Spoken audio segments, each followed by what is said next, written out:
Hello friends, welcome to Thangam channel. இன்றைக்கி என்ன சமையல் பார்க்க போகிறோன்னா இறால் கிரேவிங்க. இந்த மாதிரி ஒரு தடவை வச்சு பாருங்கள், சூப்பராக இருக்கும். அடுப்பை பற்ற வச்சுட்டு ஒரு பாத்திரம் எடுத்துக்கோங்க. அதில் 5 ஸ்பூன் எண்ணெய் ஊற்றிக்கோங்க. எந்த எண்ணெய் வேணாலும் நீங்கள் பயன்படுத்திக்கலாம். எண்ணெய் காஞ்சதுக்கப்புறம் 1 ஸ்பூன் பெருஞ்சீரகம் சேர்த்துக்குங்க. சேர்த்துட்டு கொஞ்சம் பொன்னிறமாக வரணும், கரிஞ்சிடக்கூடாது. பெருஞ்சீரகம் அதுதான் ரொம்ப டேஸ்ட்டை கொடுக்கும். 4 வெங்காயத்தை சின்ன சின்னதாக கட் பண்ணி எடுத்துக்கோங்க.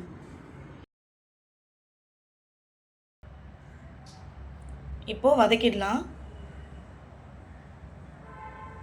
வெங்காயம் பார்த்திங்கன்னா நல்ல ஒரு பொன்னிறமாக வரணுங்க, அது வரைக்கும் வதக்கணும். ஒரு இனுக்கு கருவேப்பிலை சேர்த்துக்குங்க.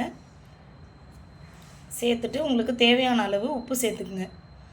வெங்காயம் சீக்கிரம் வதங்கணுன்னா நம்ம உப்பு சேர்த்துக்கலாம். 2 பச்சை மிளகாவை நான் கீரைலாம் இல்லைங்க, கீரைலாம் விடலை, முழுசாக சேர்த்துக்கிறேன். இப்போ இந்த அளவுக்கு இந்த ஸ்டேஜில் வந்தால் போதுங்க. 100 கிராம் அளவுக்கு இறால் எடுத்துருக்கேன். இப்போ நம்ம இறால் சேர்த்துக்கலாம். சேர்த்துட்டு நல்லா வதக்கி விடணும். இப்போ இறாலும் நல்லா வதங்கிடுச்சு. இப்போது ஜீரகத்தூள் 2 ஸ்பூனும், பூண்டு ஒரு 5 பல் பூண்டை நம்ம இடித்து சேர்த்துக்கலாம். 1 ஸ்பூன் குழம்பு மிளகாய்த்தூள், 1 ஸ்பூன் கார மிளகாய்த்தூள்.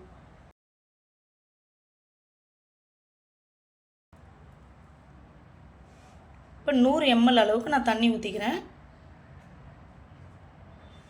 ஊற்றிட்டு நல்லா கொதிக்கட்டும். கொதி வந்தோடனே ஒரு மூடி போட்டு மூடிடலாம். நடுவில் கிளறி விடுங்க. நான் மண் பாத்திரத்தில் செய்கிறதுனால அடி பிடிக்கக்கூடாதுன்னு நடுவில் கிளறி விடுவேன். இப்போ ஒரு மூடி போட்டுடலாம். ஒரு 10 நிமிஷம் போதுங்க. இப்போ பாருங்கள், இறால் கிரேவி ரெடி.